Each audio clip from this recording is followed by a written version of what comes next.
What is good, people of the channel? It's your boy, Bobbalam, and we're in a new set.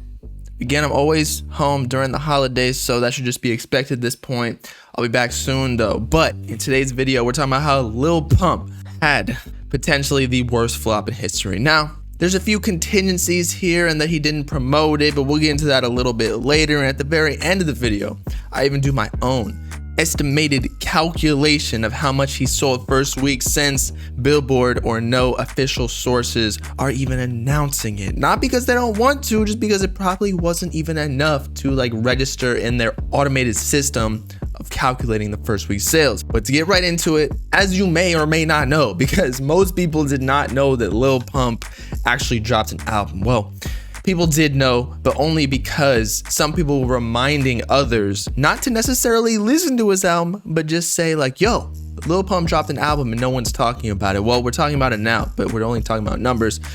But he quite literally dropped a project called No Name, kind of like a collab tape with Ronnie J, even though I don't understand what collab tapes are with producers, since I guess every single album is technically a collab tape with a producer, but I guess it's just one producer, one artist. But either way, apparently this tape was just supposed to be called Lil Pump Ronnie J 1.5 or something, but it just says No Name, maybe because they do not care about the project whatsoever. Lil Pump's trying to get out of a contract, but we'll talk about that soon. For, as we discussed, there was literally no promo for this album. I don't think Lil Pump posted about it once on his Instagram, Twitter. However, he was out here posting NFT promotions. So maybe just the bag is in NFTs nowadays, since Lil Pump low-key fell off. He ain't getting the same numbers.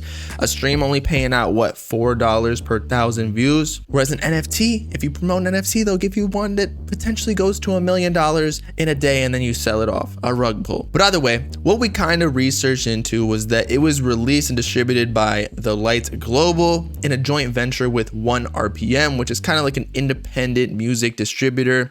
The Lights Global is the management company that actually blew him up in the Lil Pump experiment back in 2016, where they helped him go viral by posting him on a bunch of Instagram pages of him doing all sorts of antics. And so with an independent release, you kind of expect it not to do well, the album that is. But at the same time, you would expect Lil Pump to promote it himself, because he does get a percentage royalty, or maybe he's not. And that's why he's releasing this project, not promoting it whatsoever, so that he can get out of this management deal that seems like he's been in for the longest time, since 2015, 2016. So it's been 5, 6, almost 7 years heading into 2022. So maybe next project with Lil Pump 2, which has been the project that he's been trying to build up anticipation and hype for, with Young Thug features and others. This is kind of just like the last project that gets him out of the contract, and so that he can release Lil Pump 2 and get the most percentage out of it. But that's not what we're here to talk about. We're here to talk about how this project flopped. So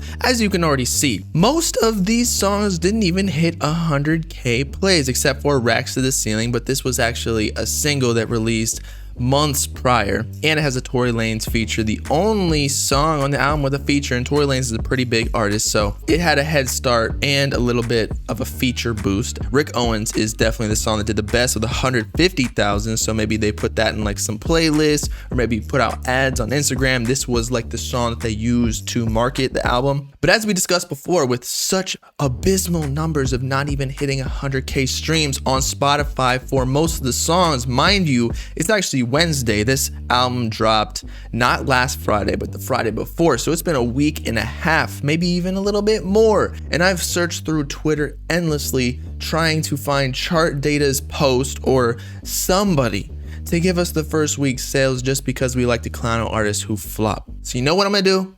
I'm gonna calculate it myself. So get ready, maybe change your underwear, because you're about to shit yourself. Quick disclaimer though, these numbers are not going to be exact because it is Wednesday, so the album probably has accrued some streams on all streaming platforms since last Friday, which would be the last day for the qualifications of the first week sales, because now we're in the second week. But still, this will give us a good rough estimate, and even with the higher numbers than they should be, it's still Very sad for someone who had such a successful career only a couple years ago. I tallied up all of the total stream counts for each of the songs on the album on Spotify, and we're gonna go through Spotify, Apple Music, YouTube, and others. But the total number of streams for Spotify for this week and a half came out to be 816,000 streams, if we don't count the million streams for the Tory Lanez feature that was a single that released months prior, although I did account for it being a successful song on the album, still accruing streams throughout the first week,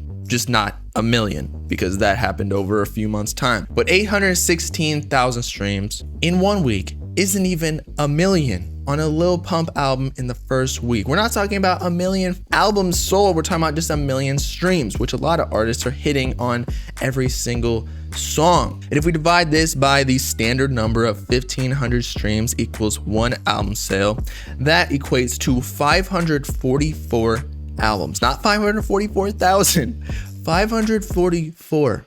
Not even 1,000 albums sold, but that's just Spotify, okay? So don't get your panties twisted.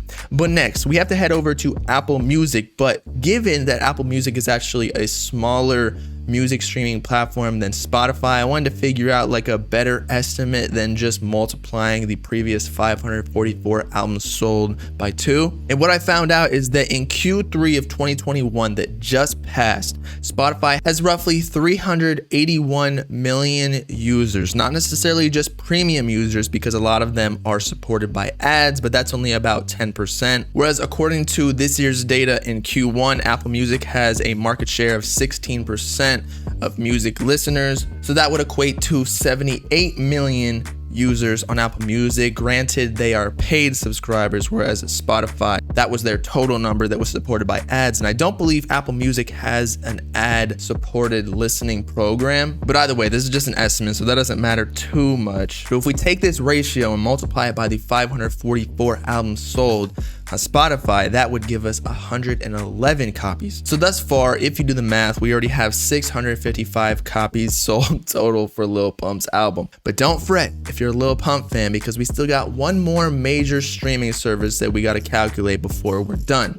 In that, Lil Pump's YouTube numbers are actually a little bit more solid than Spotify and Apple Music. In fact, that Racks to the Ceiling featuring Tory Lanez music video actually has 3.2 million views as opposed to just hitting over 1 on Spotify and likely Apple Music. However, again, we cannot count all of these views because we're just doing the first week sales and this dropped 4 months ago. But what I estimated for the total number of views for all of the songs on the album on Lil Pump's YouTube channel is about 1.1 to 2 million views. And what I actually discovered is that ad-supported streaming services are actually not dictated by the same rules as, say, premium audio streams, by which YouTube and the ad-supported Spotify streams, it takes 3,750 streams for one equivalent album unit. And so if you divide the 1.1 to 1.2 million views on YouTube, that will equate to 311 albums sold. And if we add that to our 655, that will equate to about 966 albums. But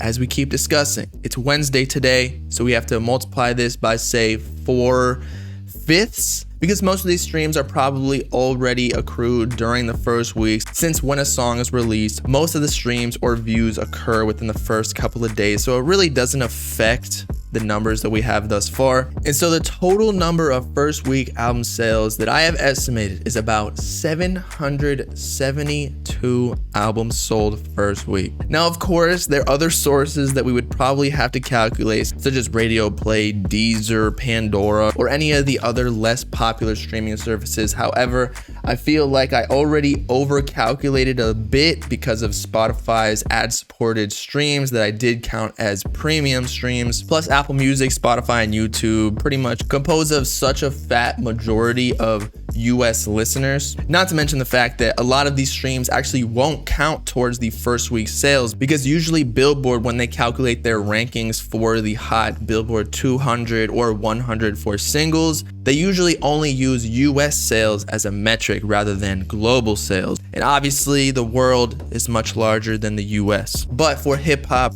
it's predominantly US listeners and English speakers, but there are still millions of people outside the US. So in conclusion, it looks like Lil Pump quite literally sold less than 1,000 copies of his album first week, which is just crazy to me because again, Lil Pump was so big only a few years ago and now he's just fallen off a cliff and sold double peanut butter. I feel bad for dude, but again, he might just be trying to get out of a contract and this album meant nothing to him, but at the same time, he could low-key just be retiring because if my numbers started falling off like that, I would do the same. But with all that being said, it's been your boy Bobbalam signing off, applying to be a substitute teacher at my local high school because after all this math, I should be getting paid for that. Let me know in the comments what you think about these Lil Pump abysmal first week sales. Was it expected even though he didn't promote the album, or do you think he's gonna get out of the contract? What do you think the deal is? Make sure to like and subscribe to join the Bob Gang. People with it. Peace out, people. You know what I'm saying?